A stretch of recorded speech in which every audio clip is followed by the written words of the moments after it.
You can be surrounded by people and still feel completely alone. You laugh at the right moments, answer questions, and seem present. But inside you feel strangely invisible. No one has left the room, yet connection feels missing. It is not always the absence of people. Sometimes it is the absence of being emotionally known. Your brain can count faces and still detect no real safety. That is why a crowded room can feel emptier than silence. Loneliness is not measured by how many people surround you. It is measured by the distance between connection wanted and connection received. Two people can have identical social lives and feel completely different. One feels supported, the other feels unnoticed. Human beings need more than conversation. We need signs that our inner world matters to someone. We need to feel recognized, understood, and safe enough to be real.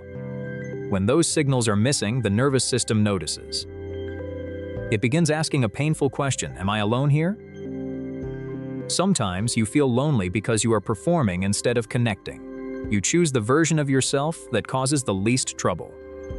You smile when you are tired and agree when you feel uncertain. You hide disappointment, fear, anger, and uncomfortable needs. People respond warmly to the version you presented. But their approval may not reach the person underneath. You are seen, yet the real you remains hidden. The better the performance works, the lonelier you may become. Everyone appears to like you, but you do not feel known. You may even think they would leave if they saw everything. So each successful interaction strengthens the mask. The mask protects you from rejection. But it also blocks the intimacy you are waiting for. Emotional connection requires some accurate information about who you are. If every answer is edited, others can only meet the edit. It means closeness cannot grow without small moments of honesty. Another cause is emotional mismatch. You may have people available, but not in the way you need. Someone gives advice when you need understanding. Someone makes jokes when you need seriousness. Someone changes the subject when emotions become uncomfortable. They may care, but their response still leaves you alone. Your brain remembers whether reaching out produced comfort or disappointment. After enough disappointing attempts, you may stop trying. You tell yourself that nobody understands. Then you become quieter, even around people who might listen. You expect disconnection, so you reveal less. Because you reveal less, connection stays shallow. The shallow connection confirms your original expectation. If vulnerability once led to criticism, silence may feel safe. If your needs were ignored, needing anyone may feel embarrassing. If closeness was unpredictable, trust may feel dangerous. Your nervous system learns from emotional patterns, not promises. It may react to kind people using rules learned from unkind ones. You can want connection while automatically protecting yourself from it. That conflict often feels like loneliness without an obvious cause. You may sit beside someone loving and still feel unreachable. Sometimes an old defense is keeping every door half closed. Social media can intensify the feeling. You see friendships, celebrations, vacations, and effortless laughter. Other people's lives appear full while yours feels emotionally quiet. But you are comparing your inner experience with their public evidence. You see the photograph, not the tension before it. You see the group, not who felt ignored inside it. Your brain treats visible activity as proof of belonging. Then your ordinary evening begins looking like social failure. You may scroll for connection and leave feeling more excluded. Passive observation gives social information without mutual emotional exchange. You witness other lives, but nobody witnesses yours. Another factor is the fear of burdening people. You may believe your feelings are too heavy or inconvenient. You reduce your pain into something easy to hear. You say you are fine when you mean you are struggling. The loneliness grows because nobody responds to the hidden message. You may secretly hope someone will notice without being told. When they do not, it feels like proof they do not care. But people cannot always detect what you carefully conceal. Unspoken needs can become invisible tests that others unknowingly fail. When you feel excluded, your brain becomes more alert to rejection. A delayed reply seems colder than it really is. A small disagreement feels like the beginning of abandonment. Your brain scans for evidence that you do not belong. Then you withdraw to avoid more pain. Unfortunately, withdrawal removes opportunities for corrective experiences. The protective action keeps the original fear alive. You leave conversations feeling more tired than connected. You know many people but contact nobody when something important happens. You give support easily but feel uncomfortable receiving it. You are entertaining, helpful, or calm but rarely honest. You disappear during difficult periods and return when you seem fine. You assume other people have closer relationships than you do. You mistake being included for being understood. They suggest your connection system is not receiving what it needs. So how do you reduce loneliness without forcing fake closeness? First, stop counting people and start evaluating emotional safety. Ask who allows you to be imperfect without punishment. Notice who listens without immediately correcting or competing. One emotionally safe person can matter more than a crowded contact list.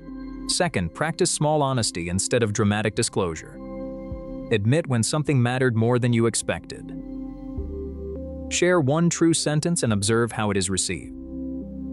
Trust grows through repeated accurate experiences, not one giant confession.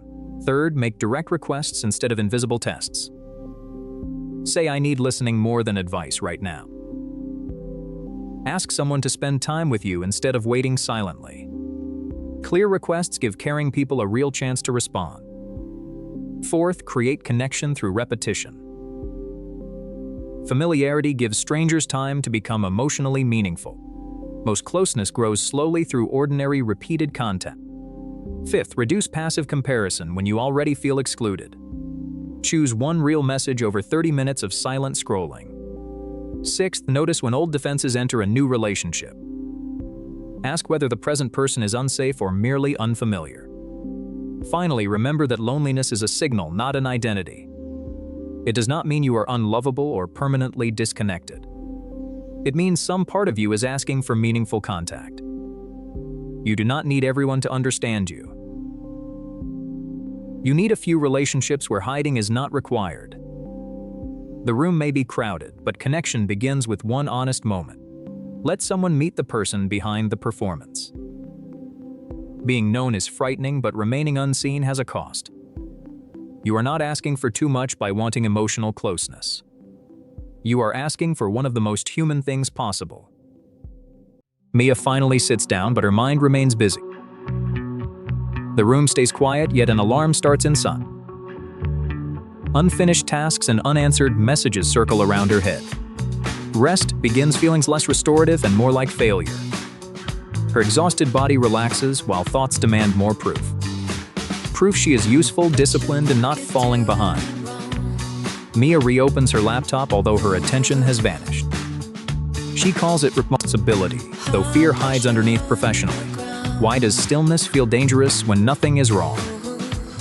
Because productivity became deeply connected with Mia's personal worth.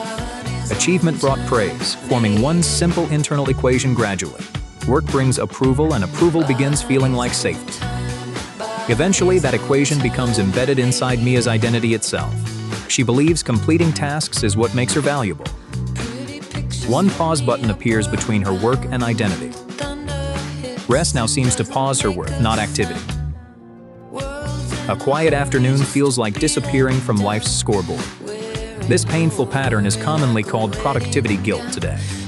The finish line keeps moving, making enough feel impossible.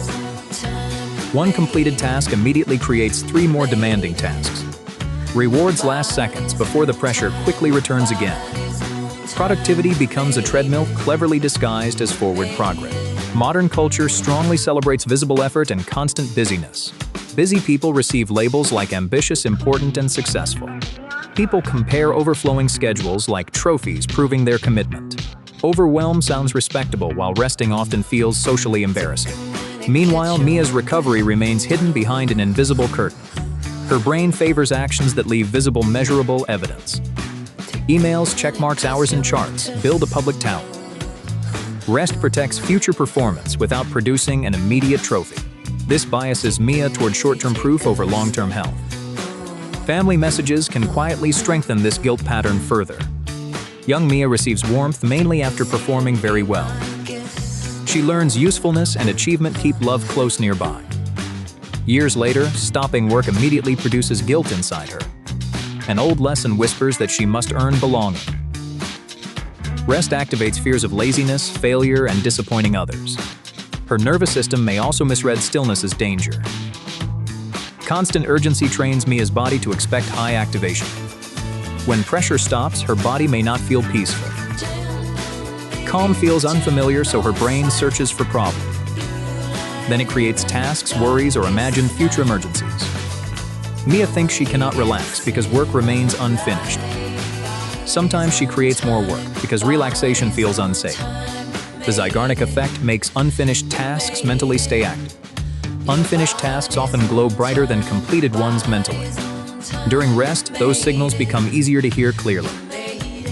One unfinished email can invade her entire peaceful evening. Then perfectionism arrives, carrying an impossible measuring ruler everywhere. There is always another improvement, detail, or future risk. Rest feels undeserved because standards stay permanently unreachable anyway. Her body rests while her mind stands inside work. Social comparison multiplies Mia's guilt through her glowing phone. She sees someone launching a successful business online today. Another person appears exercising before sunrise every morning consistently. Someone else seems to learn, travel, and succeed simultaneously. Mia compares polished highlights with her most exhausted moment. Suddenly, recovery looks weak instead of necessary and healthy. She cannot see their support, debt, exhaustion, or editing. Her brain turns their images into judgments about pace. Rest becomes proof she is losing an invisible rate. Several common warning signs reveal this productivity guilt clearly. Mia feels anxious during free time without knowing why. She turns hobbies into goals, into improvement projects. Entertainment feels wasteful, so educational content becomes compulsory instead. Mia checks work messages during meals, weekends, and conversations. She apologizes for sleeping, pausing, or changing her plan. A completely full calendar creates temporary emotional relief inside. Other people's guilt-free relaxation can make Mia feel irritated. Their ease challenges rules she has followed for years. Mia creates unnecessary chores before allowing herself simple pleasure. First clean, answer everything, and prepare for tomorrow completely. Only after finishing everything may she finally rest briefly. But tomorrow always creates another condition before rest begins. Eventually, this pattern damages productivity it tries protecting most. Chronic pressure reduces attention, creativity, memory, and decision quality. An exhausted brain works longer while producing increasingly less. Small tasks become heavier, increasing procrastination and avoidance behaviors. Then guilt grows because Mia continues avoiding necessary work. More guilt creates pressure, and pressure creates deeper exhaustion. Burnout does not prove how deeply Mia truly cared. It often means recovery arrived much too late instead. So how can Mia rest without feeling like failure? First, redefine rest as part of every work cycle. Muscles grow during recovery, not during moments of strain. Memory strengthens when the brain receives quiet processing time. Creative solutions often appear after attention releases the problem. Rest and progress are connected, not opposing forces ever. Recovery is a biological condition making real progress possible. Second, give every rest period clear boundaries and structure. Undefined breaks can feel like completely losing personal control. Choose 30 minutes one evening or a calming ritual. Structure helps anxious brains experience rest as intentional recovery. Third, close small mental loops before stopping work completely.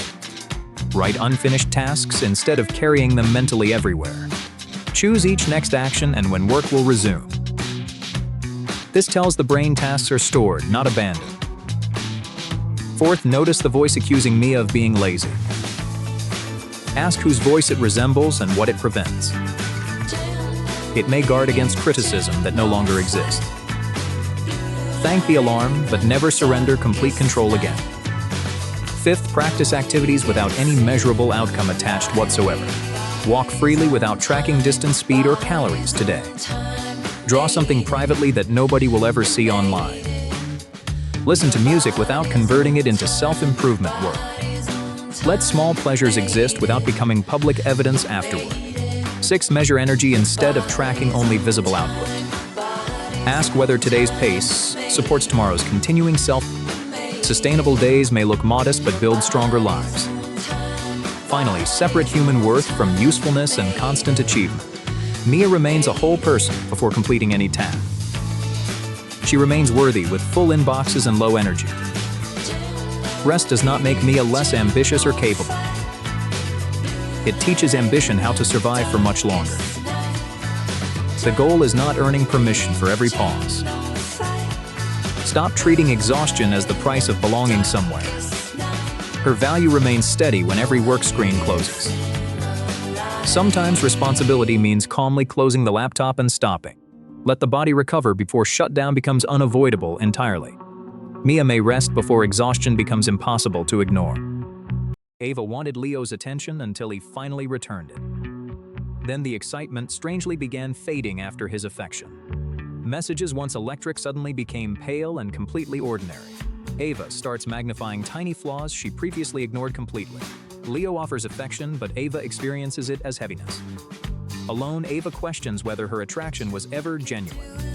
Sometimes the feelings were real, despite confusing internal patterns. Her brain may crave uncertainty more than actual intimacy. The chase created chemistry that closeness could not sustain. At first, Leo's interest remained distant, foggy, and unclear. Every small message carried possibility, risk, and emotional tension. Ava watched typing dots, unsure when Leo might respond. Uncertainty made every tiny signal feel unusually important emotionally. Her attention locked onto rewards that arrived unpredictably online.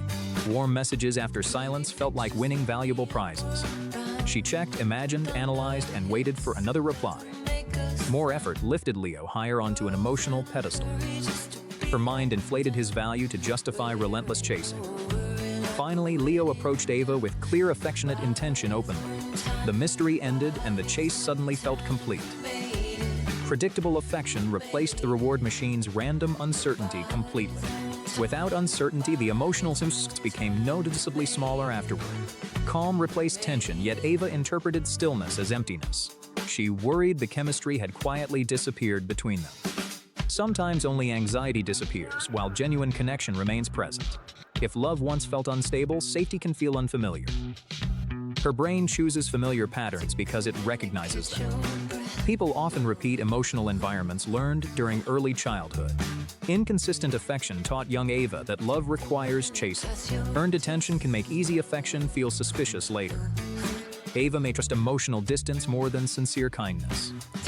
Distance fits neatly inside patterns her brain already understands. Closeness asks Ava to enter unfamiliar emotional territory willingly. Unfamiliar safety can feel scarier than familiar emotional pain. Emotionally unavailable people can therefore appear strangely magnetic sometimes. Their distance activates Ava's hidden need to prove worth. She pursues evidence that she is finally worthy enough. Each tiny message briefly raises her fragile self-esteem meter.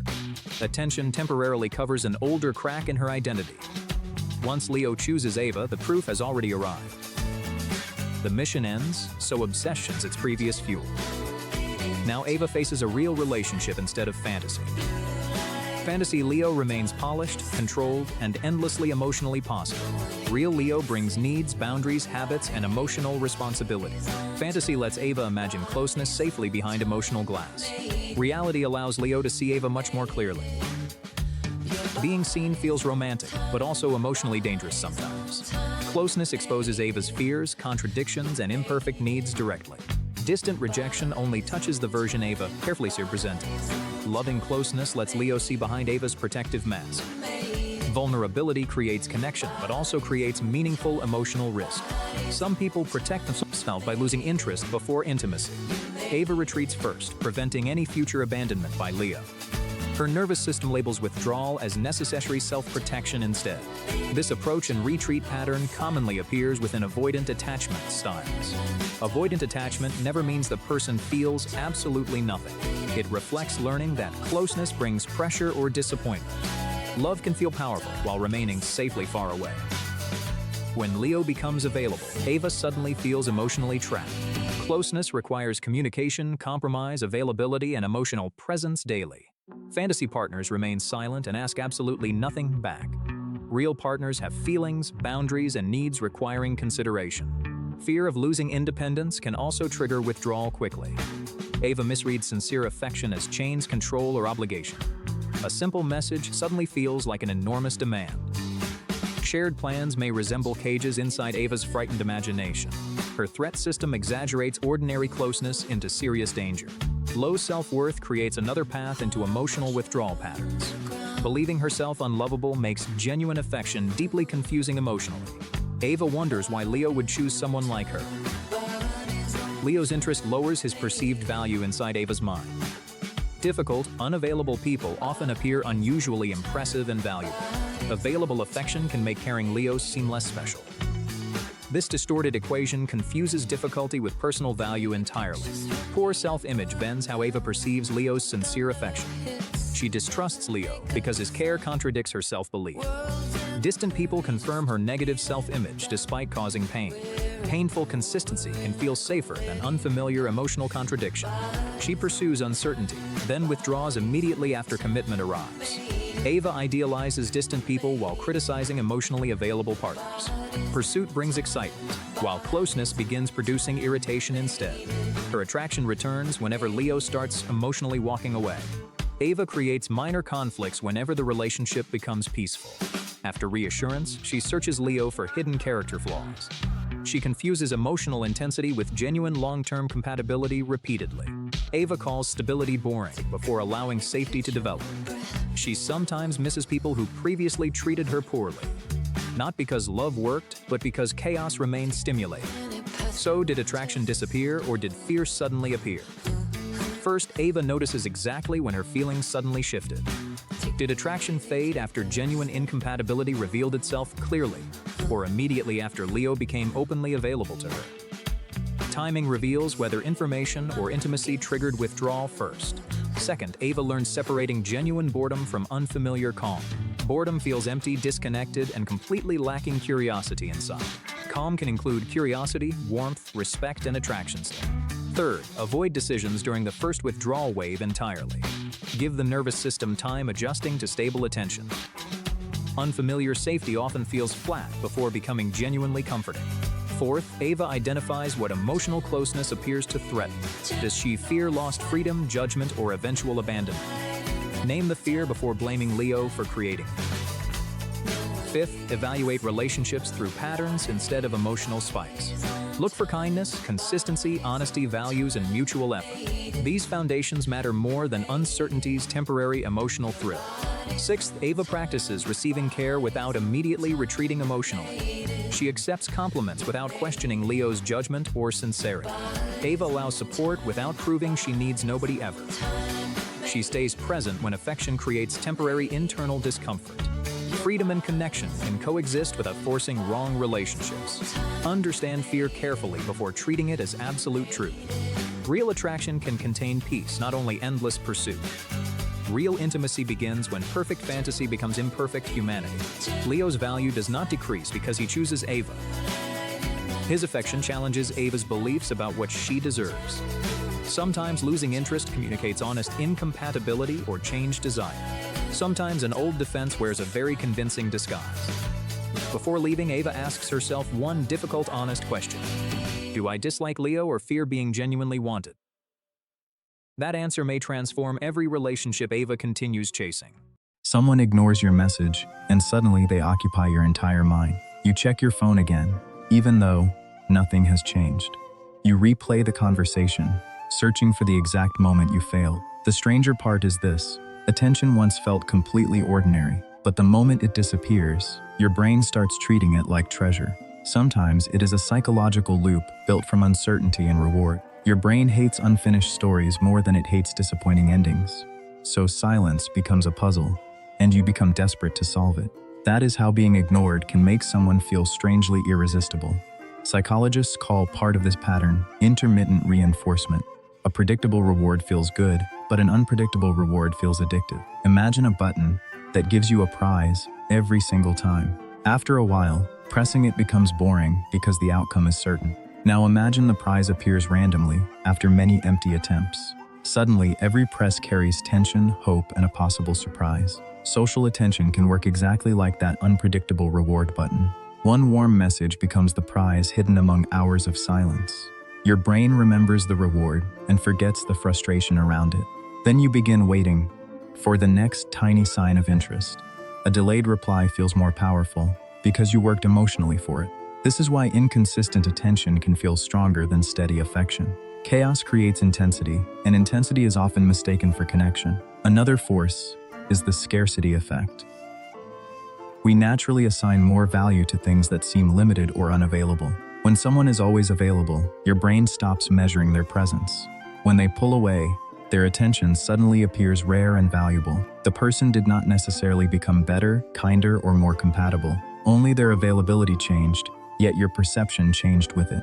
Scarcity tells your brain, act now before this opportunity disappears.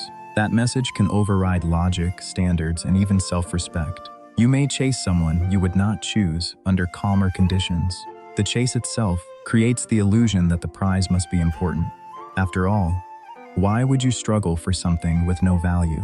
So your brain protects the chase by inventing reasons to continue. It remembers their best moments and edits out the uncomfortable ones. Uncertainty also triggers what scientists call reward prediction error. Your brain constantly compares what it expected with what actually happened. An unexpected message creates a stronger reaction than an expected message. That is why one midnight reply can erase an entire day of silence. The emotional spike becomes evidence that the connection must be special. But the spike may come from surprise, not genuine compatibility. Your nervous system feels excitement, while your mind calls it destiny. This confusion is common because anxiety and attraction share physical signals. Both can create racing thoughts, alertness, tension, and intense focus. Your body says something important is happening, but not what it means. Then your imagination fills the missing information with a flattering story. You assume they are busy, afraid, damaged, mysterious, or secretly overwhelmed. This creates an open loop inside your mind. An open loop is any unfinished situation your brain keeps revisiting. Completed experiences fade, but incomplete experiences remain mentally active. That is why unanswered messages can feel louder than honest rejection. Rejection closes the door, while silence leaves it slightly open. And a slightly open door can consume more energy than a locked one. Your ego also becomes involved. Being ignored can feel like a threat to your social value. Now the goal changes from connection to proving you are worth choosing. You stop asking, do I like them? You start asking, why do they not like me enough? That question turns another person's behavior into a test of your identity. Winning their attention begins to feel like repairing your self-esteem. So every reply offers temporary relief, not lasting security. The relief fades quickly, forcing you to seek another signal. This is how emotional chasing becomes a self-reinforcing habit. Attachment patterns can make the loop even stronger. People with anxious attachment often monitor small changes in emotional distance. Slower reply may feel like danger, not a simple delay. Their nervous system reacts before their reasoning mind can investigate. They may send more messages, apologize unnecessarily, or become overly accommodating. But chasing often pushes emotionally distant people even farther away. That distance creates more anxiety, which creates even more chasing. Two nervous systems can accidentally build a painful feedback loop. One person withdraws to feel control, the other pursues to feel secure. Neither person feels safe, yet both keep repeating the same pattern. Watch for the behavioral signs. These. You check their online status more than you enjoy actual conversations. You analyze punctuation, response time, and the meaning of every emoji. You feel relieved when they reply, then anxious when they disappear again. You cancel your plans because they might suddenly become available. You lower your standards to avoid losing access to their attention. You confuse emotional unpredictability with mystery, depth, or passion. You feel more obsessed during silence than connected during conversation. These are clues that you are reacting to a loop, not intimacy. Some people consciously use this pattern to create control. They give attention, remove it, then return when you begin detaching. The return feels powerful because it interrupts emotional discomfort. You may interpret their timing as proof they somehow sensed your connection. But often, They simply noticed that their influence was weakening. Not every inconsistent person is manipulative. Many are simply unavailable. Still, the effect on your nervous system can be exactly the same. So, how do you break the ignore effect? First, stop measuring interest through rare emotional highs. Measure patterns, consistency, effort, clarity, respect, and emotional safety. One amazing message cannot cancel 10 days of confusing behavior. Second, separate facts from stories. The fact is, they did not reply today. They are secretly afraid of caring too much. Facts create clarity. Stories can keep unhealthy hope alive. Third, interrupt the checking ritual. Move the phone away, disable previews, and choose specific checking times. Every resisted check teaches your brain that uncertainty is survivable. Fourth, write down how the connection actually makes you feel. Do you feel calm, respected, and understood, or mostly anxious, distracted, and desperate for reassurance? Your emotional baseline reveals more than your most exciting moment. Fifth, return attention to your own life. Make plans that do not depend on someone else's availability. Talk to friends who communicate clearly and consistently. Complete difficult tasks that rebuild trust in your own decisions. The goal is not pretending you do not care. The goal is caring without abandoning yourself. Remember that mutual interest rarely requires constant psychological detective work. Healthy connection may feel quieter because your nervous system is not panicking. Peace can seem boring when your brain has learned to chase chaos. But boredom is not the absence of love. Sometimes it is the unfamiliar feeling of emotional safety.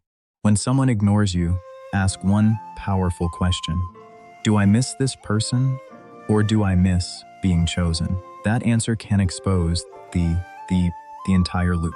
Attention is not affection, uncertainty is not chemistry, and chasing is not love. The right connection will not require you to disappear from yourself. Tonight, you will probably make a promise to yourself. Tomorrow, you will wake up earlier. Stop scrolling. Start exercising.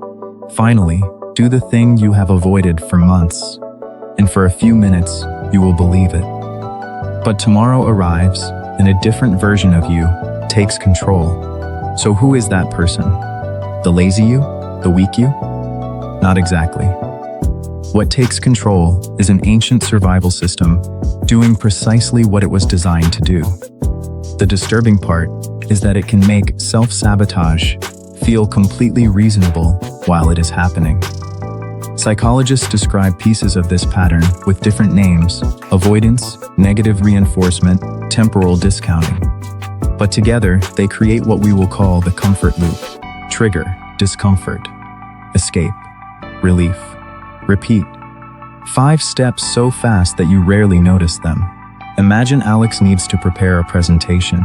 The trigger is simple. He opens the empty document. Immediately, his brain predicts uncertainty. What if the idea is bad? What if people judge him? What if he discovers he is not as capable as he hoped?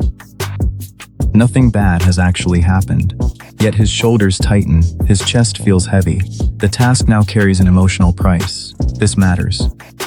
Procrastination is often not a time management problem. It is an emotion management problem. Alex is not avoiding the document. He is avoiding the feeling attached to it. Then comes escape. Alex checks one notification. He tells himself he needs a quick mental reset. 10 minutes, disappear. Then 30. Notice the trick. His brain does not say, destroy your future. It says, you will perform better after you feel ready. The moment Alex escapes, the tension drops. That tiny wave of relief is the reward. Not pleasure, relief. And the brain learns from rewards. It records a brutally efficient lesson. When this task creates discomfort, scrolling makes the discomfort disappear. Next time, the urge arrives faster. The pathway becomes smoother. Like footsteps across grass becoming a dirt road, repeated escape becomes automatic. Eventually, Alex feels the urge to avoid the task before he has even opened it. The loop has learned to start itself. This is why intelligence does not protect you. In fact, A clever mind may invent better excuses. I need more research. The timing is wrong. I work best under pressure. Intelligence can become the loop's lawyer, defending avoidance with arguments that sound impressively rational. There is another bias at work. Your brain values relief now more strongly than reward later. The presentation finished next week feels abstract. The discomfort in your chest feels immediate. So your present self borrows comfort and sends the bill to your future self. But the bill grows. Guilt joins anxiety. The unfinished task becomes larger in your imagination. Now beginning feels even harder, so you escape again. This is emotional compound interest. Each delay reduces discomfort for a moment, then increases the total discomfort waiting for you. After enough repetitions, behavior becomes identity. You stop saying, I avoided this task, and start saying, I am lazy. That sentence feels like an explanation, but it is actually a cage. If laziness is who you are, every failure becomes evidence, and every success looks like an exception. Here is the twist. You do not break the comfort loop by becoming more motivated. Motivation is a feeling, and feelings change. You break the loop by changing what happens between discomfort and escape. That tiny space is where your freedom lives. First, name the real emotion. Not, I do not feel like working. Be precise. I am afraid this will be bad. I feel confused about the first step. I resent that I have to do this. A named emotion becomes an experience, not an order. Second, shrink the action until it becomes physical and almost embarrassingly easy. Not work on the presentation. Open the file. Write one ugly headline. Add one empty slide. The brain fears vague mountains. It handles visible stones much better. Third, make a 10-minute contract. You are not promising to finish. You are promising to stay with the discomfort for 10 minutes before choosing whether to stop. This retrains the brain. Discomfort can rise, peak, and fall without requiring escape. And finally, most people wait to feel confident before acting, but confidence usually arrives after evidence. One paragraph written, one difficult call made, one workout completed. Action creates evidence. Evidence creates confidence. Waiting reverses the order and leaves you waiting forever. Then redesign the environment. Put the phone in another room. Leave the document open. Remove one click between you and the good behavior. Add 20 seconds between you and the escape. Willpower argues with temptation. Environment quietly removes the argument. One warning: shame strengthens the loop. Calling yourself useless adds emotional pain, and emotional pain creates a stronger desire to escape. Self-compassion is not letting yourself off the hook. It is removing the extra weight so you can actually move. When you catch yourself escaping, try this sentence: I am not failing. I am feeling discomfort, and my brain is offering an old solution. Then ask, what is the smallest honest action I can take for the next 10 minutes? Not perfect. Honest. The first time this may feel almost pointless. But your brain is always updating its predictions. Every time you remain present and survive the discomfort, you teach it something new. Beginning is not danger. Discomfort is temporary. Escape is optional. Escape is gradually a new identity forms, not from affirmations, but from receipts. You become someone who can begin while uncertain. Someone who can feel an urge without obeying it. Someone who keeps small promises, especially when nobody is watching. And that is the part nobody tells you. Discipline is not becoming a person who never feels resistance. It is becoming a person who no longer treats resistance as a command. The uncomfortable feeling can ride in the car. It just does not get to drive. Kyushu. So tonight, choose one thing you have been avoiding. Name the feeling. Shrink the step. Set 10 minutes. Then begin before your brain negotiates, because tomorrow, a different version of you may try to take control. But tonight you decide which version gets stronger. At midnight, Maya remembers humiliation from 7 years ago. Nearly asleep, she feels the old scenes suddenly revive. Her awkward words replay with painfully perfect, cruel clarity. Maya imagines everyone judging her, though they probably forgot. Her body reacts as if the embarrassment happens again. Her face warms, stomach tightens, and sleep disappears completely. Why does her brain choose the quietest hour now? Night removes distractions and turns memory into private theater. The replay is not random, meaningless, or completely accidental. Her brain tries protecting her with an outdated alarm. During daytime, movement and decisions occupy Maya's full attention. Messages, traffic, conversations, and tasks compete for mental space. At night, distractions fade, making her inner world louder. The brain's default mode network becomes noticeably more active. It reflects on self, relationships, memories, and possible futures. Useful reflection can become repetitive, exhausting emotional investigation quickly. Her mind scans unfinished social moments for hidden danger. One awkward laugh outweighs an otherwise completely pleasant day. Her brain asks whether she unknowingly broke social rules. Then it reconstructs the event from every possible angle.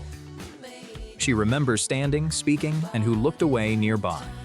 Perfect alternative responses appear inside parallel thought bubbles nearby. This feels productive but becomes pointless mental time travel. The brain confuses repetition with solving what cannot change. Replaying feels like repairing, but nothing truly gets fixed. Embarrassment is a painful form of social threat response. Social pain activates systems linked with physical pain pathways. For early humans, rejection threatened protection, food, and belonging. The brain learned treating social mistakes as survival information. An awkward moment could damage acceptance and group status. Modern life is safer, but ancient alarms still activate. One forgotten joke can trigger fears of tribal rejection. Her brain warns against risking exclusion, not declaring stupidity. The outdated alarm greatly exaggerates the actual social threat. The spotlight effect intensifies how visible Maya feels socially. She overestimates how closely others notice her behavior daily. She experiences herself from her own attention's central position. Everyone else experiences themselves from their own central position. Their minds focus on personal mistakes, worries, and insecurities. Her awkward sentence may vanish from others' memories instantly. The frowning person may feel tired, distracted, or uncomfortable. Still, Maya interprets one expression as permanent social judgment. Her mind creates a courtroom with 3 impossible roles. Without outside evidence, the imaginary trial never truly ends. Memory functions differently from how most people commonly imagine. It is not perfectly stored like an internal recording. Each recollection reconstructs the experience from scattered mental fragments. Real details mix with emotions, assumptions, and missing information. Tonight's memory may feel harsher than the original event. Present insecurity paints the old memory with darker shadows. Each replay can add reactions that never actually happened. She may not remember the original moment accurately anymore. Instead, she remembers her brain's most recent reconstructed version. This changing process is known as memory reconsolidation today. Reactivated memories become flexible and emotionally reshapable again temporarily. Flexibility supports healing, while rumination can create distortion instead. The scene becomes sharper, darker, and increasingly personally meaningful. Another influence is the brain's powerful negativity bias system. Negative information receives greater attention than positive information usually. Compliments fade quickly, while one criticism survives for years. This bias helped ancestors remember dangers and threatening behavior. Missing pleasure was harmless. Missing danger could prove fatal. The brain stored painful events more strongly than successes. 10 normal conversations cannot silence one awkward sentence tonight. Her brain believes painful memories contain urgent survival information. It magnifies mistakes while ignoring everything she handled well. Then shame enters and changes the event's personal meaning. Guilt judges behavior, shame judges the entire person's identity. One small mistake expands into a damaged identity mirror. Instead of learning, Maya begins repeatedly attacking herself emotionally. Self-criticism resembles discipline, but often increases anxiety and avoidance. Threat narrows perspective and blocks flexible creative thinking pathways. Her attention tightens around one embarrassing detail completely alone. This narrowing creates a powerful repeating rumination loop nightly. Memory causes discomfort, and discomfort triggers deeper analysis again. More analysis strengthens emotion, making the memory feel important. Importance triggers another replay, restarting the entire painful cycle. At night, physical stillness allows the loop to strengthen. Few outside signals confirm the old danger is past. Darkness, silence, and fatigue reduce healthy emotional perspective greatly. Small worries feel enormous when her nervous system tires. A tired brain has weaker cognitive control and brakes. Emotional alarms remain active while mental brakes become weaker. Harmless memories can feel catastrophic during exhausted midnight thinking. Forcing thoughts away can make them return much stronger. The brain interprets suppression as proof of hidden danger. Then it constantly monitors whether the memory stays hidden. Monitoring requires repeatedly activating the memory inside awareness again. This creates the ironic and frustrating rebound effect immediately. The harder she resists thinking, the more thoughts multiply. Fortunately, Maya can interrupt replay without fighting the memory. First, she names what is happening in simple language. My brain is running an old social threat replay. This creates distance without denying her very real emotion. Second, separate the event from its dramatic interpretation clearly. The event was simply using one incorrect word publicly. The interpretation says everyone now considers her completely incompetent. Only the simple event is directly supported by evidence. Third, imagine someone loved making the identical human mistake. She would respond with kindness, perspective, and realistic understanding. Maya gives herself the same gentle interpretation she offers. Fourth, she completes the lesson, then closes the case. She writes one sentence about responding differently next time. A clear lesson tells her brain processing is complete. Fifth, Maya adds a healthier ending to the memory. She imagines recovering, smiling, continuing, and remaining socially accepted. This does not pretend the original mistake never happened. It teaches her brain embarrassment is survivable, not fatal. Sixth, Maya returns attention toward present physical sensations gently. She feels the mattress, breathes slowly, and relaxes tension. Her body sends evidence that she is safe now. Awkwardness is the unavoidable price of participating in life. People avoiding embarrassment often avoid speaking, creating, and connecting. Her memory proves she participated instead of hiding away. Others forget because they replay their own mistakes nightly. The younger person she punishes no longer exists unchanged. She has learned, changed, and outgrown that earlier version. The past may knock, but it deserves no keys. Notice the memory, keep the lesson, then let go. You are not your tired brain's worst remembered moment.